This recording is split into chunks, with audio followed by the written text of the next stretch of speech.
nek greh niku nek tak maem oleh ra, Pak.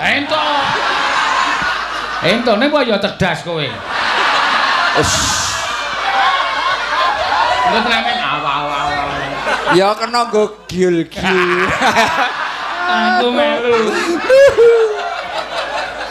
Panjenengan mbok rasa nganggo kono nek Cin niat arep mangan mbok gek dipangan rasa dadak taren kono-kono. Gelem. Lah ya saking geleme lho. Wong ya aku iki tresno karo panjenengan kok ya piye to? Dong ora. Adep rene. Cek. Adep iki rene. Iki Bolak-balik ngene. sikile iki lurus ora begagah-begagah ngene lho. Wis, ki adem-adeban ngene iki. Terus Tangane mendeni ya kena, aku tak ndene, ngono kuwi lho. hei, Ora apa-apa, santai wae. Sing jeneng adegan ning panggung ki ora gagas ngomah, ora ketanggo tekan omah kepruk ember. Pak dadi trauma lho, Pak. Tak trauma piye? Tau bujuk banyu barang lho, Pak. Nek karo aku ora tak grujuk wis. Nah. Gerjuk nek Nek karo aku tak kei mie. Mie apa? Digaweke maksude ya. Nggih, digaweke mie. Jenengan pengene mimik napa? Kok langsung susu lho. Oh mangko ya. Nek kermenanku kuwi mimik soda.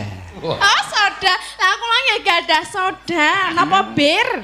Oh, mabuk. Santene. Nek hah? Bir kok.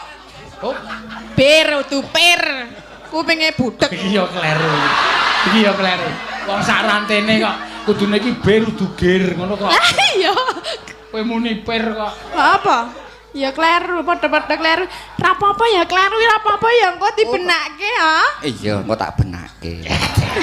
Pripun panjenengan kersa kalian kula? Njaluk ngapura aku ra iso nampa marang kat. Lah sebabe napa? Sebabe napa? Mbok ora majuke mundur-mundur kene lho nang sing padang ben ketok. Ngene, minten.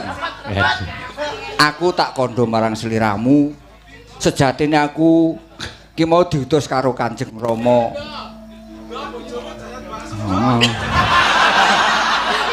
Ora sang gagas bojomu sing jajan Wah, bakso. Pak, masyarakat kene iki do ngerti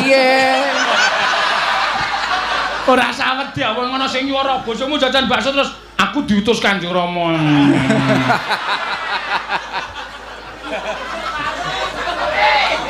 Aku diutus Kanjeng Rama saka Kadipaten Katerongan.